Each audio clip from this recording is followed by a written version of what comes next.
Hello everybody, I hope you're having a wonderful day, and today I would like to share my final thoughts and opinions on the GTKII GTK20 model. This is a brand that I discovered on Amazon, definitely a budget brand. This knife you can pick up for $19.99 at the recording of this video. That's what the price is at least. You can add a little 5% coupon to your purchase if you're just buying the one knife, but they also started doing the thing that Sativian does, and if you buy 2 items, you can add an extra 5% off your final purchase. It looks like they have 2 colorways. There's this one in the essentially a black micarta and a light green micarta. Going over some of the specs or just simple dimensions of this knife.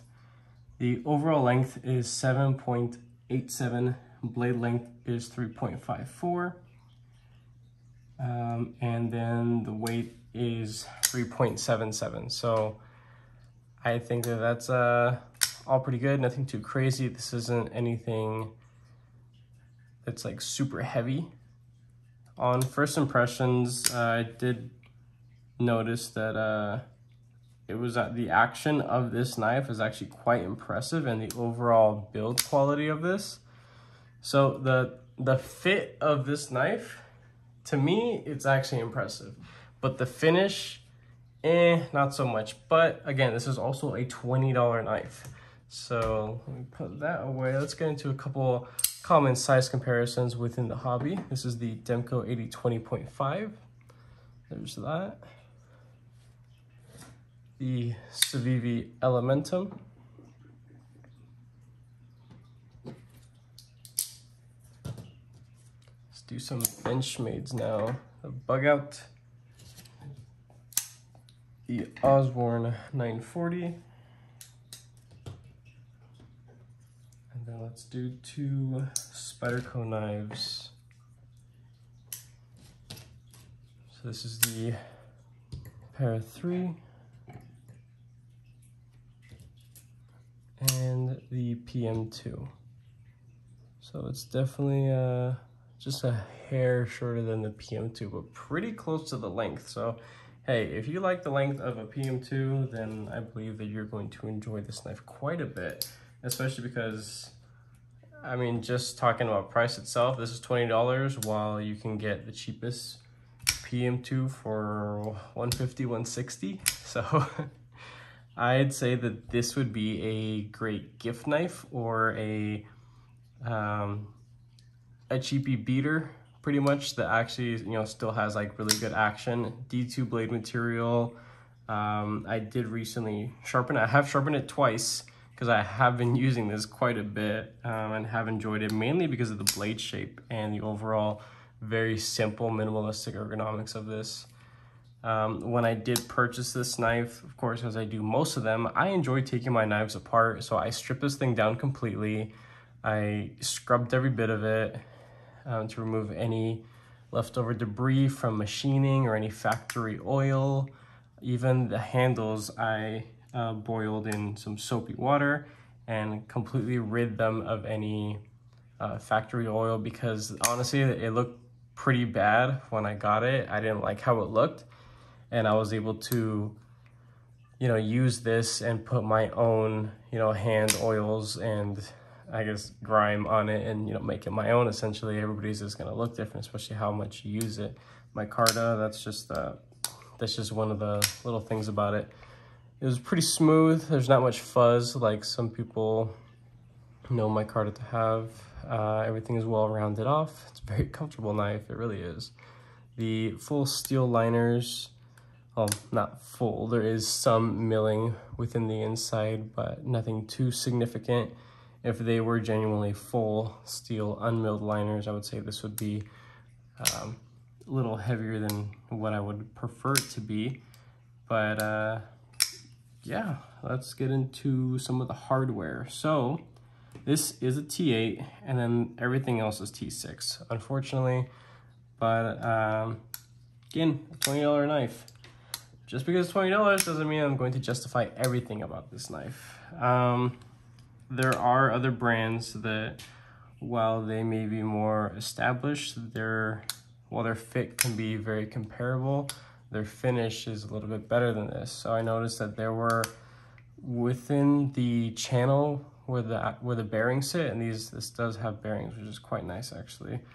I believe they are ceramic bearings, and it has a ceramic detent ball, which is nice. It's a nice little thing that you find on, you know, most premium items. But you know, just because a knife has, you know, such amazing action, it's almost a novelty. Like this company that's producing, you know, something like this at this price point, if they can do it, then, you know, for high-end knives to be able to have drop shutty or smooth action, it's really not that impressive anymore. But it's still something that it's cool and it's nice to value, because most people that are getting into the knife world, coming from like cheapy gas station knives and things and like super cheapy knives that you would get at like your local gun show and things like that aren't from, you know, well-established brand, they don't really know about action and how it could actually, you know, be a cool factor in it. It's the fidgety thing. So while it's not, you know, super important, it is something, of course, like I said, that I value about this. There were a handful of just parts that didn't look like they were machined or finished well. Mainly on the liners on the inside, there were large scratches and scuffs all over on the inside, and it does look like the liners were, you know, tumbled, but tumbled with like bricks and not you know, ceramic stones or a good tumbling medium.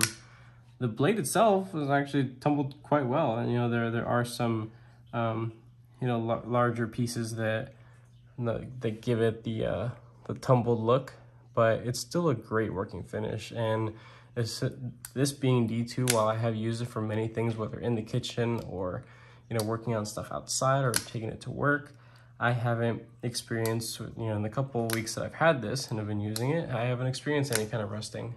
So that's pretty cool.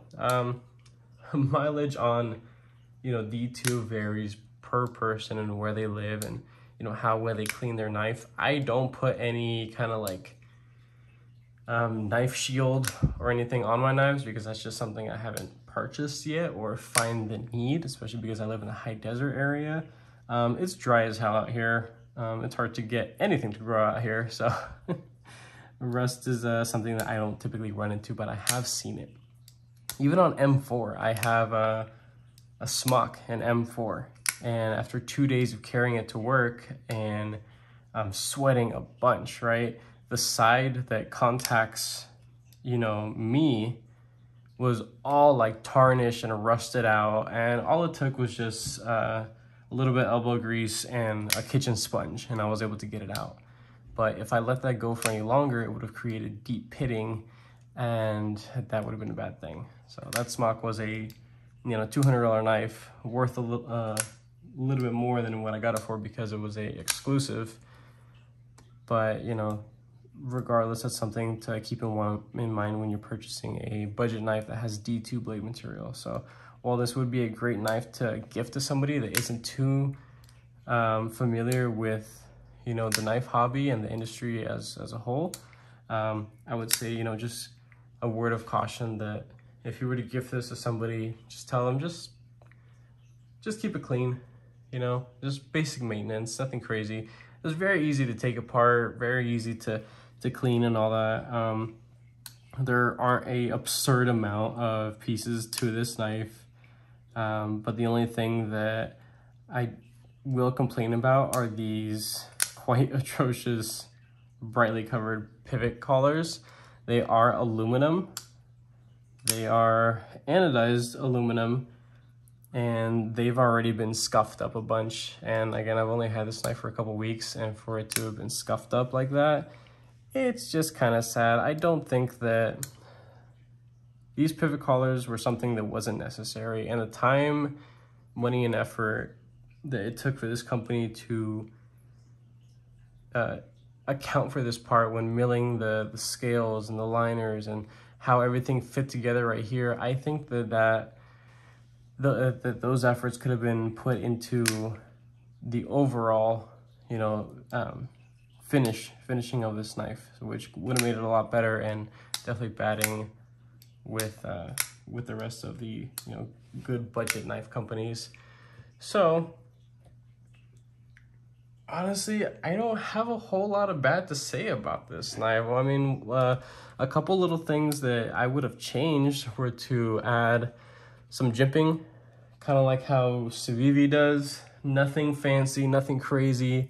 This Elementum has a total of 4 jimps, right?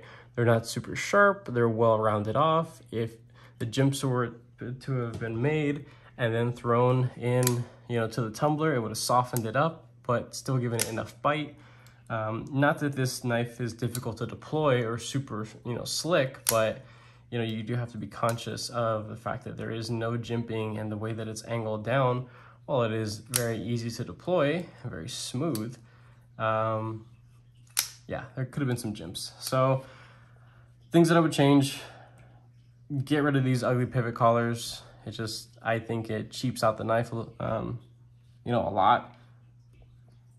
There could have been jimps where the bearings sit on the inside. If they can't do the track or the little indents where the actual washers sit in, then just make this a knife with, I mean, not washers, just make this a knife where it has washers instead of bearings. You know, I'm pretty sure it still would have had pretty good action. There are companies like Spyderco, and well, they are way higher in production and way longer established. I have handled budget knives that have washers, and they are still quite phenomenal. And if this is supposed to be a, you know, medium use, you know, budget knife, I think that washers would have been better, would have been able to make this a lot tighter construction.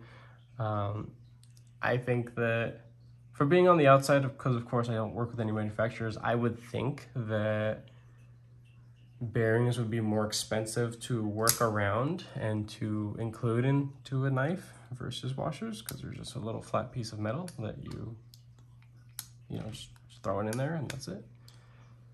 But that's really it. The pocket clip, just a simple bent steel pocket clip. You've seen this design on, you know, anywhere from Sativia knives to budget artisan cutlery knives to, I believe, even some Kaiser models have pocket clips that look just like this. I don't feel it. I'm not gonna complain about it.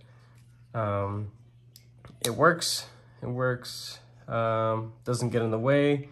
The screws, they do poke out up above the scale material, but at least the overall clip is inset.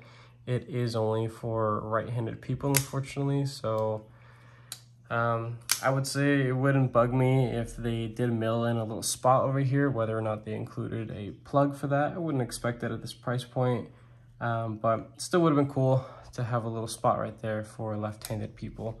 I understand this is made overseas, but left-handed people exist overseas.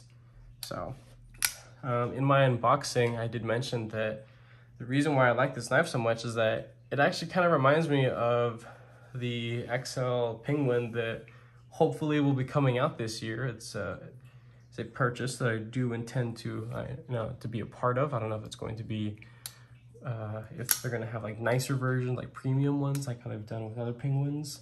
Because I don't have a budget Penguin. I actually have, you know, a nicer one because I, you know, valued that one rather than a budget one. Yeah, this overall, it's just, it would be a little bit slimmer. This could use some jimping up here, just like, you know, how the Civivi has its jimping up on the spine. It carries out a quarter up onto the, you know, the overall length of the blade. But still, if they took from here, and you guys know what I mean by that, if they, with the whole pivot collar thing, if they took, you know, time, effort, and money from that, then they would have been able to put some jimping and make this even a more, you know, utility style blade. Another thing, going into sharpening, the grind was all over the place. It was terrible. It did cut, but it wasn't anything super impressive. But because it is D2 and with the sharpening system that I have, I was able to get it to where it cuts cardboard quite well. This is just regular, you know, double ply corrugated, I believe that's the proper term, cardboard that you get in the mail from the grocery store. And yeah, you know, it bites in quite easily, and you know, it gets the job done. So I also got it to where, you know, you could shave with it if you really needed to. You know, it does pop hairs quite easily. There's that. But you know, overall, I recommend this knife. It's 20 bucks. I think that even if you're a super knife enthusiast and you know, you're used to purchasing knives that are in the, you know, $100 or even $1,000 range, I think this would be a cool little pickup because you can modify this a lot actually. You can mill out the liners a little bit and make this even lighter. Maybe you can do some sort of milling or sanding pattern on the micarta itself. I think it's actually pretty decent quality micarta. It just needed to be, you know, washed. There is a little bit of fraying right up here that I just had to take a sponge and just scrub it, try to soften it out over there, but it wasn't too crazy. I think this would be a great knife to practice, you know, making jimps on a flipper tab or making jimps on the spine of a knife. It is very well softened and rounded off, and I would rather, you know, spend $20 in a beater knife like this and practice doing knife modifications than, you know, practicing doing knife modifications on, you know, something like this. So like, if you know, you know, but if you do know, this is not a knife that you practice on. So I would much rather, and I'm sure you guys would agree, that this would be something better to practice on. Besides that, thank you guys for watching. I will link this down in the description, and have a wonderful day.